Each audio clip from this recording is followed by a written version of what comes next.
Hey guys, welcome to government jobs Gyan YouTube channel. Guys, आज की इस वीडियो में हम बात करेंगे आरआरबी पैरामेडिकल कैटेगरीज के new recruitment notification online form apply process के बारे में।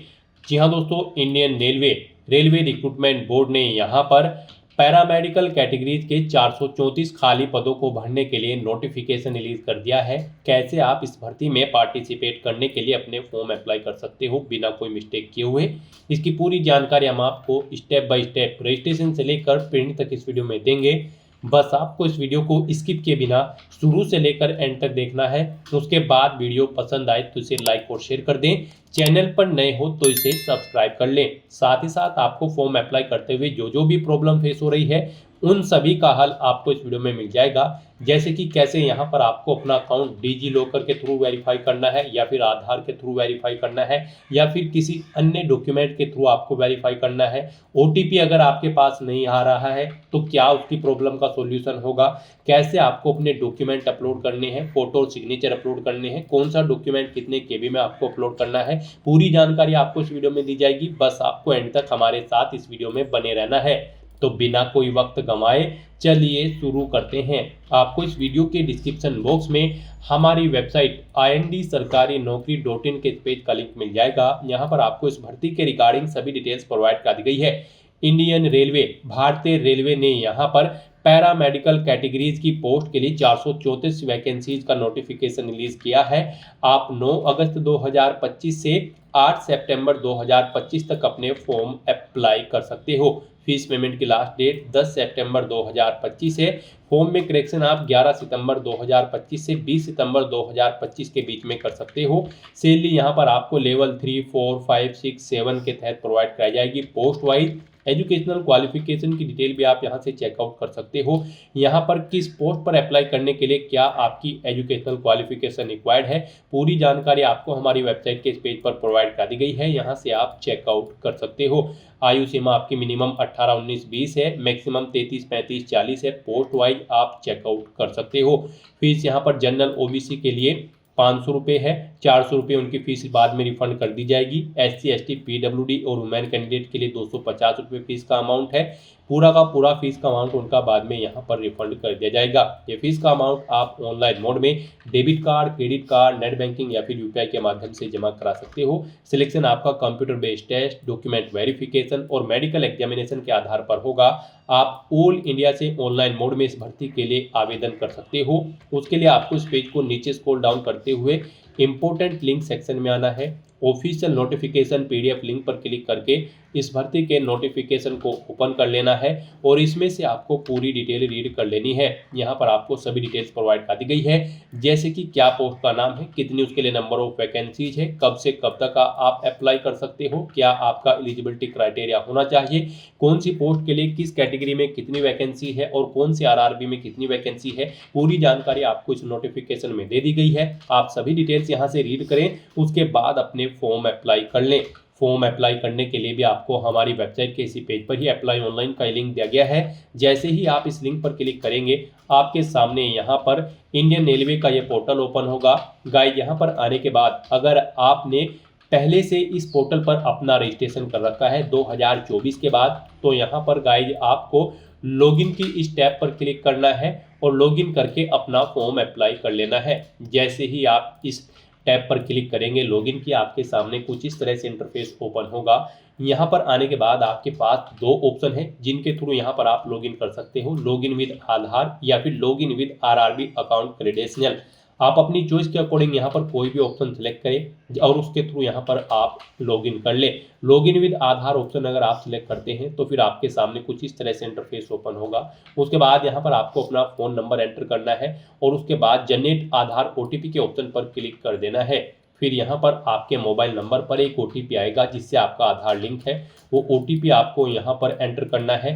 फिर I am not a robot के चेकबॉक्स को ओके करना है और लॉगिन के इस ऑप्शन पर क्लिक करते हुए आपको अपने डैशबोर्ड में लॉगिन कर लेना है। और अगर गाइड यहाँ पर आप सेकंड ऑप्शन का यूज करना चाहते हैं, आप login with RRB account credential के इस ऑप्शन पर क्लिक करते हैं तो आपके सामने कुछ इस तरह से इंटरफेस ओपन होगा। अब यहाँ पर आने के बाद आपको अपना मोबाइल नंबर या फिर ईमेल एड्रेस एंटर करना है, अपना पासवर्ड आपको एंटर करना है, I am not a robot के चेकबॉक्स को ओके करना है और फिर आपको यहाँ पर लॉगिन की स्टेप पर क्लिक करते हुए अपने डैशबोर्ड में लॉगिन कर लेना है। जैसे ही आप लॉगिन की स्टेप पर क्लिक करेंगे आपके सामने एक और पॉपअप शो होगा, वहां पर आपको दो ऑप्शन दिए जाएंगे। आप ओटीपी अपनी ईमेल पर चाहते हैं या फिर मोबाइल नंबर पर, आप किसी भी ऑप्शन का यूज करते हुए ओटीपी मंगाएं और उसे वेरीफाई करते हुए आप अपने डैशबोर्ड में लॉगिन कर लें। और गाइस यहाँ पर अगर आप आरआरबी के इस पोर्टल के थ्रू किसी भी भर्ती के लिए फर्स्ट टाइम अप्लाई करने जा रहे हो तो सबसे पहले यहाँ पर आपको अपना रजिस्ट्रेशन करना होगा। उसके लिए यहाँ पर आपको क्रिएट एन अकाउंट का ये ऑप्शन दिया गया है, आप इस ऑप्शन पर क्लिक करें। आपके सामने यहाँ पर कुछ इस तरह से इंटरफेस ओपन होगा। यहाँ पर आपको बता दिया गया है अगर आपने 2024-25 में रजिस्ट्रेशन कर रखा है तो आपको दोबारा से रजिस्ट्रेशन करने की जरूरत नहीं है, आप लॉगिन करके अपना फॉर्म अप्लाई कर सकते हो। और अगर आप फर्स्ट टाइम आरआरबी की इस वेबसाइट के थ्रू किसी भी भर्ती के लिए अप्लाई करने जा रहे हैं तो सबसे पहले यहाँ पर आपको अपना रजिस्ट्रेशन करना होगा। उसके लिए गाइड आपके सामने रजिस्ट्रेशन का फॉर्म कुछ इस तरह से ओपन होगा। यहाँ पर आने के बाद सबसे पहले आपको अपनी नेशनैलिटी सिलेक्ट कर लेनी है। उसके बाद यहाँ पर आपको अपनी पर्सनल इन्फॉर्मेशन देनी है। यहाँ पर आपको सबसे पहले अपना फुल नेम एंटर करना है, उसे रिटाइप करके कंफर्म कर लेना है। उसके बाद आपसे पूछा गया है कि क्या आपने कभी अपना नाम चेंज किया है, अगर किया है तो आप यस ऑप्शन सेलेक्ट करेंगे और फिर यहाँ पर आप जब आपके डॉक्यूमेंट वेरीफाई होंगे उस समय आपको गैजेटेड नोटिफिकेशन या फिर रिलीवेंट लीगल डॉक्यूमेंट शो करना होगा अब आपके नाम चेंज का। और अगर आपने कभी नाम चेंज नहीं किया है तो सिंपली यहाँ पर आपको नो ऑप्शन सेलेक्ट करना है। उसके बाद यहाँ पर आपको अपनी डेट ऑफ बर्थ सेलेक्ट करनी है, आपको इस कैलेंडर में से अपनी डेट ऑफ बर्थ सेलेक्ट कर लेनी है। फिर यहाँ पर आपको अपनी डेट ऑफ बर्थ टाइप करनी है DDMMYY फॉर्मेट में। यहाँ पर आपको पहले डे एंटर करना है, फिर आपको स्लैश मंथ एंटर करना है, फिर स्लैश देके आपको अपना ईयर यहाँ पर एंटर कर देना है। आपकी 10वीं की मार्कशीट के अकॉर्डिंग यहाँ पर आपकी डेट ऑफ बर्थ होनी चाहिए। उसके बाद यहाँ पर आपको अपना जेंडर सेलेक्ट करना है, उसे दोबारा से रीसेलेक्ट करना है कंफर्मेशन के लिए। फिर आपको अपने फादर का नाम यहाँ पर एंटर करना है, उसे भी रिटाइप कर देना है। मदर का नाम एंटर करना है, उसे भी रिटाइप कर देना है। उसके बाद यहाँ पर आपको अपनी कॉन्टैक्ट डिटेल देनी है। यहाँ पर आपको कॉन्टैक्ट डिटेल में सबसे पहले आपको अपना ईमेल एड्रेस एंटर करना है, फिर आपको अपना मोबाइल नंबर एंटर करना है और उनके बाद आपको जनरेट ईमेल ओटीपी और जनरेट मोबाइल ओटीपी के ऑप्शन पर क्लिक करना है। उसके बाद आपके ईमेल एड्रेस और मोबाइल नंबर पर 6 डिजिट के 2 ओटीपी आएंगे। वो ओटीपी आपको यहाँ पर एंटर करके अपना मोबाइल नंबर और ईमेल आईडी को वेरीफाई कर लेना है। उसके बाद गाइड यहाँ पर आपको अपना वेरिफिकेशन करना है। वेरिफिकेशन के लिए यहाँ पर आपके पास 3 ऑप्शन है। आप यहाँ पर डिजी लॉकर के थ्रू अपना वेरिफिकेशन कर सकते हैं या फिर गाइड यहाँ पर आप आधार कार्ड के थ्रू अपना वेरिफिकेशन कर सकते हैं या फिर आपके पास अगर आधार भी नहीं है तो उसके थ्रू भी आप यहाँ पर अपना वेरिफिकेशन कर सकते हैं अपने पैन नंबर की डिटेल प्रोवाइड कराते हुए। तो यहाँ पर हम आपको तीनों ऑप्शंस के बारे में बताएंगे 1 बाय 1 करके। तो यहाँ पर अगर आप ऑप्शन सेलेक्ट करते हैं वेरिफिकेशन थ्रू डिजी लॉकर तो आपको यहाँ पर वेरिफिकेशन थ्रू डिजी लॉकर के इस ऑप्शन पर क्लिक करना है। फिर यहाँ पर आपको आई कन्फर्म के चेकबॉक्स को ओके करना है और उसके बाद गाइड आपको वेरीफाई के इस ऑप्शन पर क्लिक कर देना है। नेक्स्ट आपके सामने डिजी लॉकर का इंटरफेस ओपन हो जाएगा। यहाँ पर आने के बाद गाइड आपको अपना आधार नंबर एंटर करना है, ये कैप्चा कोड आपको यहाँ पर एंटर करना है और उसके बाद फिर आपको नेक्स्ट के इस ऑप्शन पर क्लिक कर देना है। फिर आपके रजिस्टर्ड मोबाइल नंबर पर जिससे आपका आधार अटैच है यानी कि लिंक है उस पर एक ओटीपी आएगा, वो ओटीपी आपको यहाँ पर एंटर करना है और फिर आपको दोबारा से कंटिन्यू के इस ऑप्शन पर क्लिक कर देना है। नेक्स्ट यहाँ पर आपको अपना 6 डिजिट का डिजी लॉकर का सिक्योरिटी पिन एंटर करना है और अगर आप भूल चुके हो तो यहाँ पर आप फॉरगेट सिक्योरिटी पिन के ऑप्शन पर क्लिक करें और अपना सिक्योरिटी पिन यहाँ पर गेट कर ले। गाइड यहाँ पर अगर आपने रजिस्ट्रेशन कर रखा है तो आपको यहाँ पर अपना 6 डिजिट का डिजी लॉकर का सिक्योरिटी पिन एंटर करना है और अगर आपने रजिस्ट्रेशन नहीं कर रखा है तो आपको डिजी लॉकर की वेबसाइट को ओपन कर लेना है और वहां पर अपना अकाउंट आपको रजिस्टर कर लेना है, अकाउंट क्रिएट कर लेना है। इस तरह से अपना पिन यहाँ पर एंटर करने के बाद फिर आपको कंटिन्यू के ऑप्शन पर ही क्लिक करना है। नेक्स्ट आपके सामने आपका डिजी लॉकर अकाउंट कुछ इस तरह से शो होगा। अब यहाँ पर आने के बाद गाइड आपको अलाउ के इस ऑप्शन पर क्लिक करना है। इस तरह से यहाँ पर आपका डिजी लॉकर अकाउंट के थ्रू आपका वेरिफिकेशन कंप्लीट हो जाएगा और आपको आरआरबी के इसी इंटरफेस पर रिडायरेक्ट कर दिया जाएगा। नेक्स्ट ऑप्शन यहाँ पर वेरिफिकेशन का है आधार कार्ड के थ्रू। गाइज अगर यहाँ पर आप वेरिफिकेशन थ्रू आधार कार्ड ऑप्शन सेलेक्ट करते हैं तो फिर आपके सामने यहाँ पर कुछ इस तरह से इंटरफेस शो होगा। यहाँ पर आने के बाद आपको अपना आधार कार्ड नंबर एंटर करना है। उसके बाद आपको जनरेट आधार ओटीपी के ऑप्शन पर क्लिक करना है। आपके मोबाइल नंबर पर जिससे आपका आधार लिंक है उस पर एक ओटीपी आएगा 6 डिजिट का, वो ओटीपी आपको यहाँ पर एंटर करना है और फिर आपको यहाँ पर वेरीफाई के इस ऑप्शन पर क्लिक करते हुए आपको अपना आधार वेरीफाई कर लेना है। यहाँ पर आपके लिए सबसे बेस्ट ऑप्शन आधार कार्ड का ही रहेगा, क्योंकि यहाँ पर आगे भी आपको आपके आधार की जरूरत पड़ेगी एग्जाम टाइम के दौरान, वहां पर भी आपको अपना आधार कार्ड शो करना होगा। तो यहाँ पर हम आपको सजेस्ट करेंगे आप यहाँ पर अपना वेरिफिकेशन आधार के थ्रू कर लें। ये आपके लिए सबसे बेस्ट ऑप्शन है। आरआरबी की भर्ती में यहाँ पर आधार मस्ट कर दिया गया है। तो यहाँ पर अब उसके बाद एक और ऑप्शन है, अगर आप करना चाहे तो यहाँ पर आपका थर्ड ऑप्शन है I do not have Aadhaar card. आपको इस ऑप्शन पर क्लिक करना है। उसके बाद गाइड आपके सामने कुछ ये पॉपअप शो होगा। यहाँ पर आपको दोबारा से I do not have Aadhaar card के ऑप्शन पर क्लिक करना है। उसके बाद यहाँ पर आपके सामने कुछ इस तरह से इंटरफेस शो होगा। आप यहाँ पर इस चेकबॉक्स को ओके करें। उसके बाद यहाँ पर आप अपनी कोई वैलिड प्रूफ आईडी सिलेक्ट करें। पैन कार्ड यहाँ पर केवल आपको ऑप्शन दिया गया है। उसके बाद यहाँ पर आपका जो नाम पैन पर आधारित है वो नाम यहाँ पर आप एंटर करें। अपनी डेट ऑफ बर्थ इस कैलेंडर में से सिलेक्ट करें। अपना पैन नंबर यहाँ पर आप एंटर करें। उसके बाद किस अथॉरिटी ने आपको इशू किया है उसका नाम आपको देना है। प्लेस ऑफ इशू यहाँ पर आपको देना है और उसके बाद फिर आपको प्रोसीड के ऑप्शन पर क्लिक करके इस थर्ड ऑप्शन के थ्रू भी आप अपना वेरिफिकेशन यहाँ पर कंप्लीट कर सकते हो। तो इनमें से आपको कोई भी ऑप्शन यूज करते हुए अपना वेरिफिकेशन कर लेना है, ये मस्ट है। ये पूरी वेरिफिकेशन की प्रोसेस हमने आपको बता दी है। इनमें से किसी का भी यूज करते हुए आप अपना वेरिफिकेशन कर सकते हैं। हम आपको एक बार फिर से बता दें, आप यहाँ पर आधार कार्ड के थ्रू अपना वेरिफिकेशन करें, आपके लिए बेस्ट रहेगा। तो यहाँ पर किसी भी ऑप्शन के थ्रू वेरिफिकेशन करने के बाद आपको इस चेकबॉक्स को ओके करना है। I confirm that I am 18 year old या फिर ओल्डर, यानी कि मेरी आयु यहाँ पर 18 साल हो चुकी है या फिर इससे अधिक। आपको इस चेकबॉक्स को ओके करना है। ये डिटेल आप यहाँ पर इस पर क्लिक करके सुन भी सकते हो। और फिर गाइस यहाँ पर आपको अपना पासवर्ड क्रिएट करना है। यहाँ पर आपका पासवर्ड अल्फा न्यूमेरिक फॉर्मेट में होना चाहिए। मींस आपके पासवर्ड में एक अपर केस कैरेक्टर, एक लोअर केस कैरेक्टर, एक इंटीजर नंबर और एक स्पेशल कैरेक्टर जैसे कि @ हैश या फिर डॉलर होना चाहिए। तो इस फॉर्मेट में आपको अपना पासवर्ड क्रिएट करना है। ये एग्जांपल हमने आपको दिखाया है। वही पासवर्ड आपको यहाँ पर कंफर्म पासवर्ड फील्ड में एंटर करना है। I am not a robot के इस चेकबॉक्स को ओके करना है और फिर गाइस आपको यहाँ पर preview and create an account के ऑप्शन पर क्लिक करके अपना अकाउंट क्रिएट कर लेना है। अपना रजिस्ट्रेशन कंप्लीट करने के बाद आपको अपने अकाउंट में लॉगिन करना है। उसके लिए आपको रेलवे की इस वेबसाइट पर आकर लॉगिन की इस टैब पर क्लिक करना है। उसके बाद आपके सामने यहाँ पर कुछ इस तरह से इंटरफेस ओपन होगा। अब यहाँ पर आप इनमें से किसी भी ऑप्शन का यूज करते हुए अपने अकाउंट में लॉगिन कर सकते हो।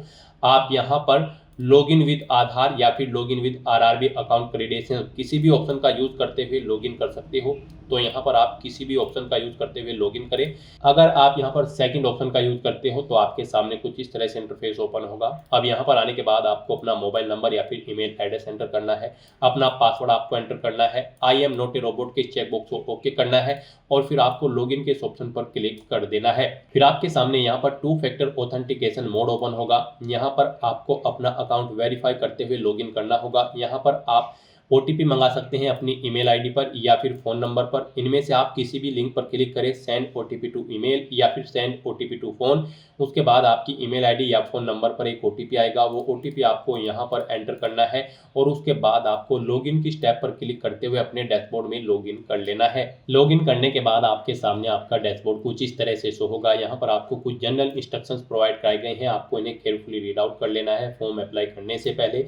और गाइस यहाँ पर अगर आप अपने रजिस्ट्रेशन में कुछ चेंज आउट करना चाहते हैं तो यहाँ पर आपको मॉडिफाई रजिस्ट्रेशन डिटेल का ऑप्शन प्रोवाइड कराया गया है। आप अपने रजिस्ट्रेशन में कुछ डिटेल्स मॉडिफाई कर सकते हैं। और यहाँ पर फॉर्म अप्लाई करने के लिए गाइस अब आपको ऑनलाइन एप्लीकेशन की स्टेप पर क्लिक करना है। फिर आपके सामने कुछ इस तरह से इंटरफेस शो होगा। यहाँ पर करंट में आरआरबी की जितनी भी भर्तियां चल रही होंगी वो यहाँ पर आपको शो कर दी जाएगी। हम यहाँ पर आपको आरआरबी पैरामेडिकल कैटेगरीज की इस भर्ती के लिए अप्लाई करके दिखा रहे हैं। तो यहाँ पर इस भर्ती में अप्लाई करने के लिए सबसे पहले आपको यहाँ पर बोर्ड का नाम सेलेक्ट करना है, जिस बोर्ड के अंतर्गत आप अपना फॉर्म अप्लाई करना चाहते हैं।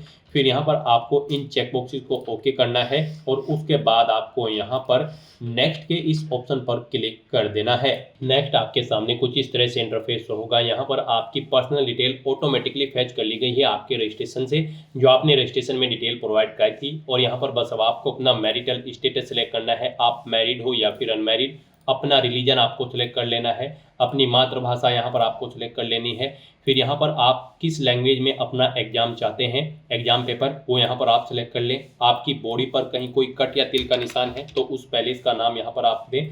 2 पैलेस के नाम यहाँ पर आपको देने हैं, नहीं है तो यहाँ पर आप नो मार्क एंटर कर सकते हैं। उसके बाद यहाँ पर आपको अपनी कैटेगरी सिलेक्ट कर लेनी है, आप जिस कैटेगरी से बिलोंग करते हैं। फिर यहाँ पर आपको अपना पोस्टल एड्रेस में प्रेजेंट एड्रेस देना होगा और परमानेंट एड्रेस देना होगा। और अगर आप यहाँ पर आरआरबी की किसी भर्ती के लिए पहले भी अप्लाई कर चुके हैं और आपने एड्रेस भरा होगा तो यहाँ पर आपको ये ऑटोमेटिकली फील्ड मिल जाएगा। इस तरह से अपनी सभी डिटेल्स यहाँ पर प्रोवाइड करने के बाद फिर आपको सेव के ऑप्शन पर क्लिक करके अपनी सभी डिटेल्स सेव कर देनी है और उसके बाद फिर यहाँ पर आपको नेक्स्ट के ऑप्शन पर क्लिक कर देना है। फिर आपके सामने कुछ इस तरह से इंटरफेस होगा। अब यहाँ पर आपको अपनी कुछ और डिटेल्स प्रोवाइड करनी है। यहाँ पर आपसे पूछा गया है कि क्या आप एक सर्विसमैन हैं, अगर हैं तो आप यस करेंगे और फिर यहाँ पर आप सिलेक्ट करें आप आर्मी में थे, नेवी में या फिर एयरफोर्स में। अपनी रैंक यहाँ पर दें, डेट ऑफ एंट्री यहाँ पर सिलेक्ट करें। क्या यहाँ पर आप फिलहाल भी सर्विस कर रहे हैं, अगर कर रहे हैं तो यस करें, नहीं तो नो ऑप्शन सेलेक्ट करें। इंडेक्स के अकॉर्डिंग यहाँ पर आपकी सर्विस की लेंथ कैलकुलेट करके आपको शो कर दी जाएगी। और अगर आप ये एक सर्विसमैन नहीं है, सिंपली यहाँ पर आप नो ऑप्शन सेलेक्ट करेंगे, आगे की डिटेल फिर आपको डिसेबल्ड कर दी जाएगी। उसके बाद आपसे पूछा गया है कि क्या आप PWBD कैंडिडेट हैं, अगर हैं तो आप यस करेंगे और फिर यहाँ पर आप अपनी डिसेबिलिटी कैटेगरी सिलेक्ट करेंगे और फिर यहाँ पर सब डिसेबिलिटी कैटेगरी सिलेक्ट करेंगे। उसके बाद यहाँ पर डिसेबिलिटी की परसेंटेज आप देंगे, PWBD सर्टिफिकेट का नंबर देंगे, कब इशू हुआ है वो डेट सिलेक्ट करेंगे, UDID नंबर उसका देंगे। फिर यहाँ पर आपसे पूछा गया कि क्या आपको स्क्राइब की ज़रूरत पड़ेगी कंप्यूटर बेस्ड टेस्ट में पार्टिसिपेट करने के लिए, अगर पड़ेगी तो यस करें और फिर यहाँ पर I understand and I agree के ऑप्शन पर क्लिक करें। इस तरह से यहाँ पर आपको अपनी PWBD कैटेगरी की डिटेल देनी होगी, अगर आप PWBD कैटेगरी कैंडिडेट हैं, और अगर नहीं है तो यहाँ पर आप सिंपली नो ऑप्शन सेलेक्ट करेंगे, आगे की डिटेल फिर आपको नहीं देनी होगी। फिर आपसे पूछा गया है कि क्या यहाँ पर आप EBC कैंडिडेट हैं, इकोनॉमिकली बैकवर्ड क्लास से आप बिलोंग करते हैं, अगर करते हैं तो आप यस करेंगे। फिर I understand and I agree, इन डिटेल्स को रीड आउट करने के बाद इस ऑप्शन पर आप क्लिक करेंगे। उसके बाद यहाँ पर आपको इसकी डिटेल प्रोवाइड करनी होगी। फिर यहाँ पर आपसे पूछा गया कि क्या आप एलिजिबल हो avail free concession under EBC, अगर हैं तो आप यस करेंगे, नहीं तो नो करेंगे। फिर यहाँ पर आपको डॉक्यूमेंट का टाइप सेलेक्ट करना है, आपके पास EBC सर्टिफिकेट है, BPL कार्ड है या फिर इज्जत MST इशूड है बाय रेलवे। यहाँ पर आप इशूइंग अथॉरिटी सेलेक्ट करेंगे जिसने आपको ये डॉक्यूमेंट इशू कराए हैं, सर्टिफिकेट नंबर देंगे, कब वो इशू हुआ है वो डेट आप सेलेक्ट करेंगे। और अगर आप EBC कैटेगरी कैंडिडेट नहीं है तो यहाँ पर आप सिंपली नो ऑप्शन सेलेक्ट करेंगे, आगे की डिटेल फिर आपको नहीं देनी होगी। फिर यहाँ पर आपसे पूछा गया कि क्या आप रेलवे के एम्प्लॉई हैं, अगर हैं तो आप येस करें और फिर आपसे पूछा गया कि क्या आपने कंट्रोलिंग ऑफिसर से NOC ले ली है, अगर ले ली है तो यस करेंगे, नहीं तो नो ऑप्शन सेलेक्ट करेंगे। अपनी कैटेगरी यहाँ पर आप सिलेक्ट करेंगे, आप ग्रुप C के अंतर्गत कार्यरत है, अर्तवाइल ग्रुप D के या सब्सिट्यूट या फिर क्वासी एडमिनिस्ट्रेटिव के, आप अपने अकॉर्डिंग ऑप्शन सेलेक्ट करें। प्लेस ऑफ वर्किंग यहाँ पर दे जहाँ पर आप कार्यरत हैं, जोन PU या फिर यूनिट सेलेक्ट करें। और अगर आप इंडियन रेलवे में कर्मचारी नहीं है तो आप सिंपली नो ऑप्शन सेलेक्ट करेंगे, आगे की डिटेल फिर आपको नहीं देनी होगी। फिर यहाँ पर आपसे पूछा गया है कि क्या आप किसी और अन्य डिपार्टमेंट में कार्यरत हैं, अगर हैं तो आप यहाँ पर सेंट्रल गवर्नमेंट में हैं या फिर स्टेट में हैं या फिर पब्लिक सेक्टर में, आप अपने अकॉर्डिंग ऑप्शन सेलेक्ट करें। और नहीं है तो यहाँ पर आप नॉट एप्लीकेबल ऑप्शन सेलेक्ट कर लेंगे। अगर आप किसी डिपार्टमेंट में कार्यरत हैं तो यहाँ पर आप सिलेक्ट करें और फिर उसकी डिटेल दें, जैसे कि ऑर्गेनाइजेशन का नाम, कब से कब तक आपने जॉब की है, ये डिटेल आपको देनी होगी। और अगर नहीं है तो आप simply not applicable option select करेंगे, आगे की डिटेल फिर आपको नहीं देनी होगी। फिर यहाँ पर आपको अपने फीस रिफंड के लिए अपनी बैंक डिटेल प्रोवाइड करनी है। गाइस, यहाँ पर अनरिजर्व कैटेगरी कैंडिडेट को 500 रुपये फीस जमा करानी है, 400 रुपये उनकी फीस रिफंड कर दी जाएगी। और रिजर्व कैटेगरी कैंडिडेट यहाँ पर 250 रुपये फीस जमा कराएंगे, उनकी पूरी की पूरी फीस यहाँ पर रिफंड कर दी जाएगी, जिसके लिए यहाँ पर आपको अपनी बैंक डिटेल देनी है। यहाँ पर आपको बैंक होल्डर, अकाउंट होल्डर का नाम देना है। फिर यहाँ पर आपको अपना बैंक अकाउंट नंबर देना है, उसे कंफर्म कर लेना है एक बार फिर से एंटर करके। फिर यहाँ पर आपको अपने बैंक का IFSC कोड एंटर करना है, कंफर्म के ऑप्शन पर क्लिक करना है। फिर यहाँ पर आपके बैंक का नाम और उसका एड्रेस ऑटोमेटिकली आपके IFSC कोड से फैच करके यहाँ पर शो कर दिया जाएगा। इस तरह से अपनी बैंक डिटेल प्रोवाइड करने के बाद फिर आपको यहाँ पर सेव के ऑप्शन पर क्लिक करके अपनी ये डिटेल सेव कर देनी है। और उसके बाद फिर गाइस यहाँ पर आपको नेक्स्ट के ऑप्शन पर क्लिक कर देना है। नेक्स्ट यहाँ पर आपको अपनी एजुकेशनल क्वालिफिकेशन की डिटेल प्रोवाइड करनी है। आप ऑफिशियल नोटिफिकेशन में से चेकआउट कर सकते हो कि किस पोस्ट के लिए यहाँ पर क्या आपकी एजुकेशनल क्वालिफिकेशन होनी चाहिए। जैसे कि अगर आप नर्सिंग सुपरिंटेंडेंट की पोस्ट के लिए अप्लाई कर रहे हैं तो आपका यहाँ पर जीएनएम पास आउट होना जरूरी है, प्लस आपका रजिस्ट्रेशन होना जरूरी है, या फिर आपके पास बीएससी नर्सिंग की डिग्री होनी जरूरी है। और अगर आप डायलिसिस टेक्नीशियन की पोस्ट के लिए अप्लाई कर रहे हैं तो आपके पास बीएससी की degree plus diploma in relevant discipline के अंतर्गत होना जरूरी है। हेल्थ एंड मलेरिया इंस्पेक्टर की पोस्ट के लिए अगर आप अप्लाई कर रहे हैं तो आपके पास बीएससी की डिग्री होनी चाहिए यहाँ पर केमिस्ट्री में, और आपके पास रिलेटेड कोर्स में यहाँ पर डिप्लोमा या फिर डिग्री होनी चाहिए। फार्मासिस्ट की पोस्ट के लिए आप अप्लाई कर रहे हैं तो आपका 12वीं क्लास पास आउट होना जरूरी है, प्लस डिप्लोमा होना चाहिए रिलेवेंट ट्रेड के अंतर्गत। तो इस तरह से यहाँ पर आप अपनी एजुकेशनल क्वालिफिकेशन की डिटेल इस ऑफिशियल नोटिफिकेशन में से चेकआउट कर सकते हो कि किस पोस्ट पर अप्लाई करने के लिए क्या आपकी क्वालिफिकेशन होनी चाहिए, और उसके अकॉर्डिंग यहाँ पर आपको अपनी क्वालिफिकेशन की डिटेल प्रोवाइड करनी है। तो यहाँ पर सबसे पहले आपको अपनी 10वीं क्लास की डिटेल देनी होगी। उसके लिए यहाँ पर आपको इस पेंसिल के इस ऑप्शन पर क्लिक करना है। उसके बाद आपके सामने कुछ इस तरह से इंटरफेस शो होगा। गाइस यहाँ पर अब आपको अपनी स्टेट सेलेक्ट करना है, जिस स्टेट से आपने अपनी 10वीं क्लास पास आउट की है। डिस्ट्रिक्ट सेलेक्ट करना है, बोर्ड सेलेक्ट का नाम देना है, किस बोर्ड से आपने अपनी 10वीं क्लास पास आउट की है। पासिंग डेट यहाँ पर आपको सिलेक्ट करनी है, अपना 10वीं का रोल नंबर यहाँ पर आपको एंटर करना है। फिर आपको अपनी 10वीं क्लास का सर्टिफिकेट सीरियल नंबर यहाँ पर देना है, और उसके बाद आपको यहाँ पर अपडेट के इस ऑप्शन पर क्लिक करके अपनी 10वीं क्लास की डिटेल को यहाँ पर ऐड कर देना है। अगर आपने पहले से यहाँ पर अपनी क्वालिफिकेशन ऐड कर रखी है, अगर आपने किसी भर्ती के लिए पहले से अप्लाई किया है तो यहाँ पर आप अपडेट के इस ऑप्शन पर क्लिक करके अपनी डिटेल अपडेट कर सकते हैं। इस तरह से यहाँ पर आपकी 10वीं क्लास की डिटेल ऐड हो जाएगी। फिर यहाँ पर आप अपनी 12वीं क्लास की डिटेल यहाँ पर प्रोवाइड कर सकते हैं। आप 10+2 और इट्स इक्विवेलेंट इस ऑप्शन पर क्लिक करें। आपके सामने कुछ इस तरह से इंटरफेस शो होगा। यहाँ पर आप डिसिप्लिन या सब्जेक्ट सेलेक्ट करें जिसमें आपने अपनी 12वीं क्लास पास आउट की है। स्टेट सेलेक्ट करें, डिस्ट्रिक्ट सेलेक्ट करें, बोर्ड का नाम दें, पासिंग डेट सेलेक्ट करें, परसेंटेज बताएं कितने % मार्क्स आपने ऑब्टेन किए हैं, और ऐड के इस ऑप्शन पर क्लिक करके आप अपनी 12वीं क्लास की डिटेल भी यहाँ पर ऐड कर दें। इस तरह से यहाँ पर आप अपनी सभी क्वालिफिकेशन की डिटेल ऐड करेंगे 1 बाय 1 करके। अपनी हायर क्वालिफिकेशन जो भी आपकी लास्ट क्वालिफिकेशन है उस तक की सभी डिटेल्स यहाँ पर आपको ऐड कर देनी है। यहाँ पर आपके पास बीएससी नर्सिंग की डिग्री है या फिर कोई बैचलर ऑफ साइंस या फिर डिप्लोमा है तो उसे भी सिलेक्ट करके यहाँ पर आप उसकी भी डिटेल सेम ऐसे ही प्रोवाइड करा सकते हैं, और अपनी एजुकेशनल क्वालिफिकेशन की डिटेल यहाँ पर आप 1 बाय 1 करके ऐड कर सकते हैं। उसके बाद गाइस यहाँ पर अगर आपको वर्क एक्सपीरियंस है तो आपको उसकी डिटेल देनी होगी। यहाँ पर आप ऑप्शन सेलेक्ट करेंगे और उसकी डिटेल देंगे, नहीं है तो आप इस सेक्शन को खाली छोड़ देंगे।